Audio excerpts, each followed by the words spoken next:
Bonjour, professeur Perrier. Merci d'être avec nous encore une fois à la demande de la filière FI2R pour ce Flash Info Actualité, puisqu'il y a quelques semaines ont été publiés les nouveaux critères de classification des vascularités en cas, et nous voulons savoir ce que pense l'expert. Est-ce que ces critères peuvent être utilisés en pratique quotidienne?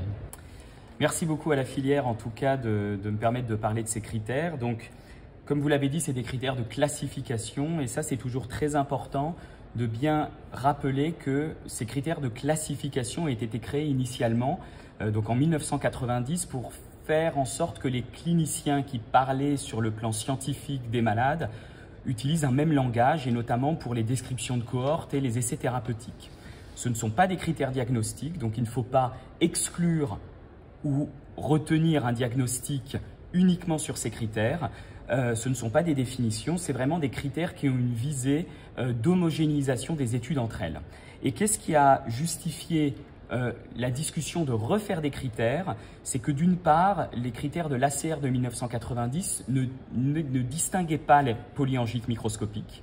Il y avait la granulomatose avec polyangite qui s'appelait maladie de Wegener à l'époque, le syndrome de Sturge-Strauss, maintenant granulomatose et eosinophilique avec polyangite, et que à l'époque, la sensibilité et la spécificité de ces critères étaient bonnes et qu'ils se sont rendus compte, en tout cas à l'initiative d'un travail international qui s'appelait DCIVAS, qui avait l'objectif vraiment de revoir la classification. Il a été vu que sur les cas, on va dire, des années 2000, eh bien, l'application de ces critères de classification eh bien, était assez mauvaise, et notamment la sensibilité. Et donc, la constatation que les critères de 90, peut-être en raison d'une modification légère du phénotype des malades au cours des années, eh bien, n'avaient plus une bonne sensibilité et que donc on perdait trop de patients qui avaient une authentique GPA, mais qui, par exemple, n'auraient pas pu être inclus dans les études parce que ça ne remplissait pas les critères de l'ACR. Donc, ça a été vraiment ce qui a conduit à faire des nouveaux critères. Et donc là, ça a été une analyse un peu en 3 temps, c'est-à-dire que des cas cliniques un petit peu de vascularite du monde entier ont été colligés, soumis à des experts pour voir si le diagnostic de GPA, de polyangite microscopique, de GEPA était retenu. Donc certains ont été exclus. Et à partir de là, l'intelligence artificielle a permis d'extraire des variables qui étaient associées à tel ou tel diagnostic. Les cliniciens qui faisaient partie du consortium ont ensuite éliminé pour réduire le nombre d'items et ensuite la sensibilité et la spécificité a été évaluée. Donc il y a ces 3 étapes qui ont permis d'aboutir aujourd'hui à des nouveaux critères, des critères intitulés ACR EULAR de 2022, puisque ça implique des pays américains et européens, et donc on n'est plus sur les critères ACR, mais sur les critères ACR-EULAR. Et ce qu'on peut dire, c'est que c'est un système de points où il faut encore avoir une vascularite, puisque c'est beaucoup des critères qui vont distinguer les vascularites avec ce qui était appelé des comparateurs, c'est-à-dire d'autres vascularites, et il faut avoir éliminé quand même les mimickers, les pathologies qui miment. Et par exemple, dans le cas de la granulomatose avec polyangite, un des pièges classiques, c'est l'endocardite à Bartonel. Clairement, il faut s'être donné les moyens de l'éliminer. Sinon, on pourrait remplir. Donc voilà. Et une fois qu'on a rempli ça, il y a un système de points. Et au-dessus de 5 points, par exemple, avec les items qui sont différents pour chaque entité, eh bien, on va retenir ou pas le diagnostic, le diagnostic, mais en vue d'une classification. Et vous voyez par exemple que la sensibilité pour la GPA et la spécificité avec les nouveaux critères sont de 92% de sensibilité, 94% de spécificité, ce qui est bien meilleur que les anciens. Pour la polyangite microscopique, c'est 91% de sensibilité, 94% de spécificité, donc c'est très bien aussi. Et c'est globalement pareil pour la GEPA. Ce qu'on peut juste dire, c'est que ces critères qui sont quand même facilement utilisables, il faut les avoir, mais avec un système de points, et je ne doute pas que la filière peut-être permettra de mettre une application. Ce qu'on peut dire, c'est que par exemple, un poids monumental est donné à la spécificité des encas. Et que vous voyez, par exemple, vous avez une vascularite, donc un purpura avec des ANCA PR3, eh ben, si vous n'avez pas de points négatifs, eh bien, vous avez une GPA. Donc là, on peut se dire, ouais, il faut que j'ai bien fait mon travail parce que faut que j'ai éliminé les mini-curse, etc. Idem, dans la polyangite microscopique, les anti-MPO amènent 6 points alors qu'il faut au moins 5 points. C'est-à-dire que vous avez un purpura et des anti-MPO, vous avez une polyangite microscopique.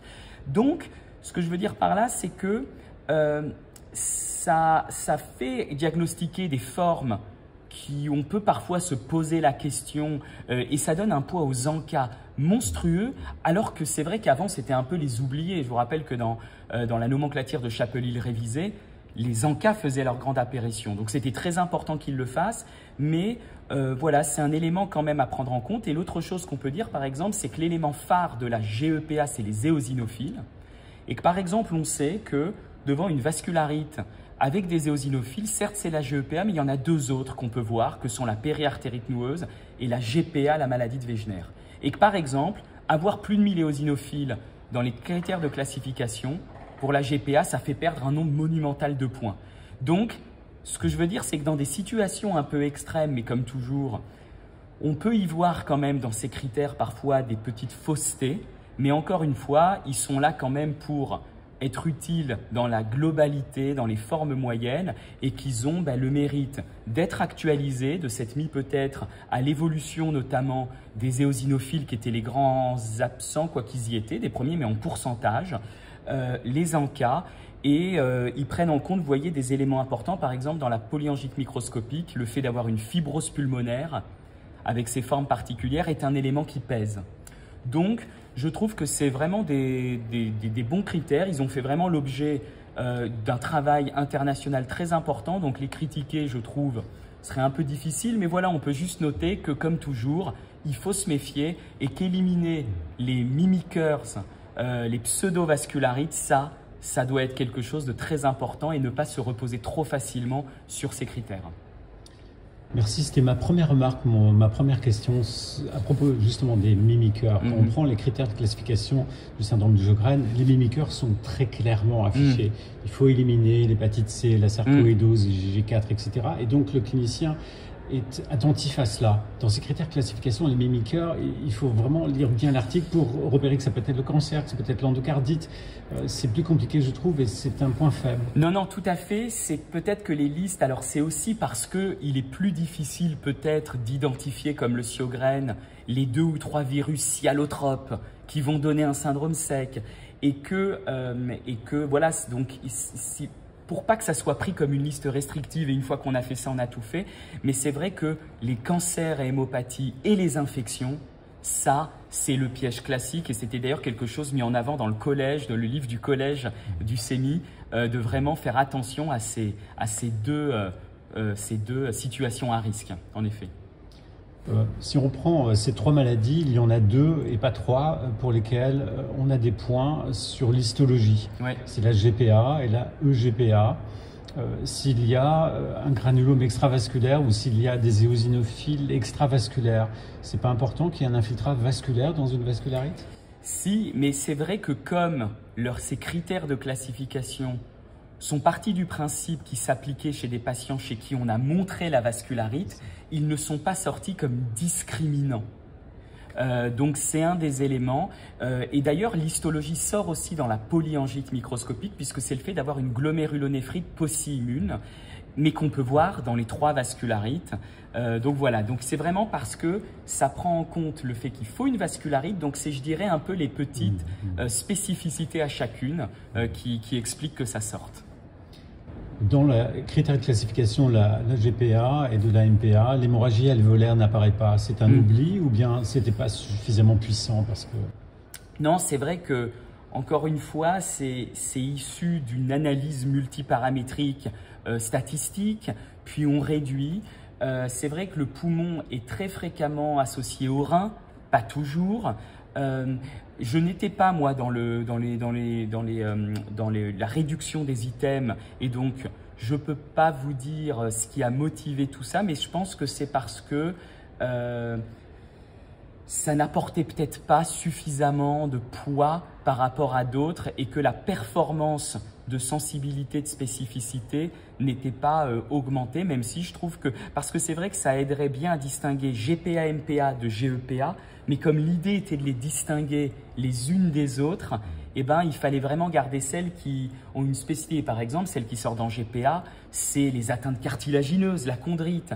C'est des choses qui ne sont pas forcément les plus fréquentes, mais qui vont être très orientantes sur le plan classification. Et dernière question concernant le GPA.